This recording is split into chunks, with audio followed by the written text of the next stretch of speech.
Hey guys, welcome back to Bixby's Beer Review. So awesome to have you here with me today. Had to go a little far afield for today's beer, but it's because it's a style that is unfortunately just so very hard to find these days.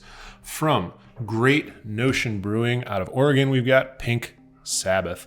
Pink Sabbath is a black Rye IPA. Now, I am very, very excited to try this beer. Had a few beers from these guys I've really enjoyed, but I got to tell you first about why I picked this beer in this style, because it has a deep personal meaning to me. Let's do a little Bixby's Beer Revisited right now. So wind the clocks back to about 2010.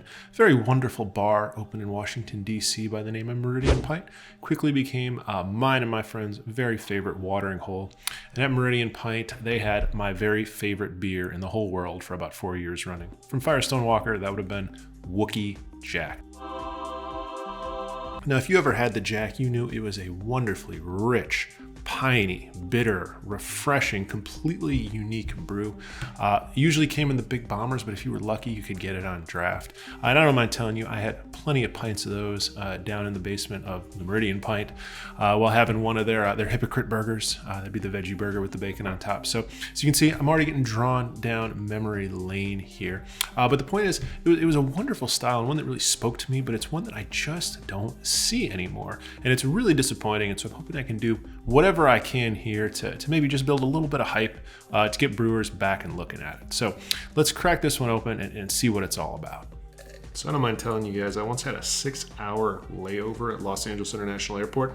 Actually left the airport, got a cab all the way over to the Firestone Walker Brewery just to see about a beer they had on tap there called Wookus. It was a brewery exclusive, which was a sort of spiritual successor to Wookie Jack.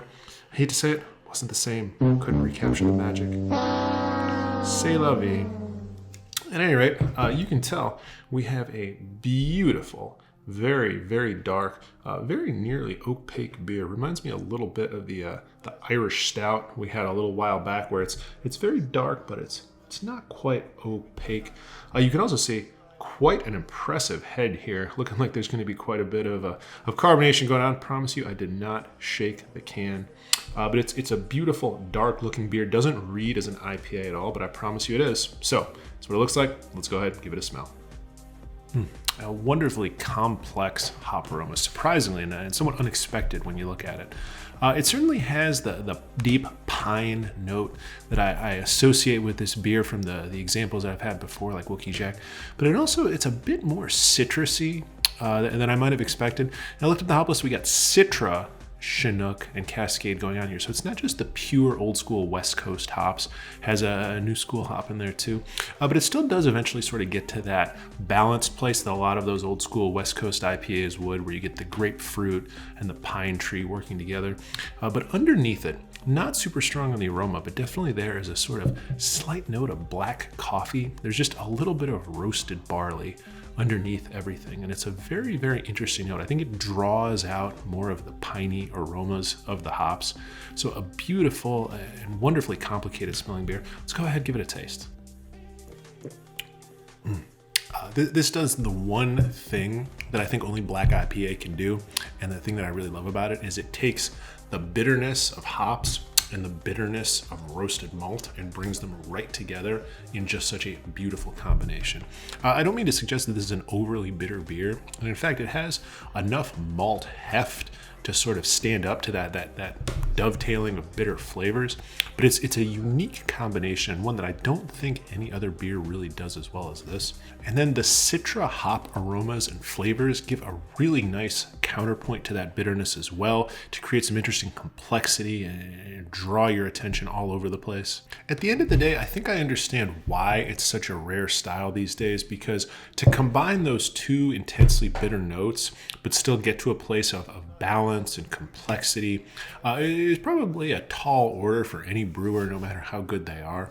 But I'm really glad Great Notion went for it here, because they really do nail it. Again, just the sort of the coffee notes of the malt, and there's a little bit of chocolate sweetness under there too, and then those wonderful West Coast and Citra hop aromas and flavors. It's a really special thing to have. So thanks for checking out this very favorite style of mine, one that I really hope I will see more of around the Silver Can Shop. up these days. It's maybe the first one I've seen in at least a year or two by my reckoning. And thanks for doing a little bit of a walk down memory lane for me. Always fun to reminisce. But hope you'll join me next time as we try another style. As always, like, share, and subscribe. And until I see you next time, bye now.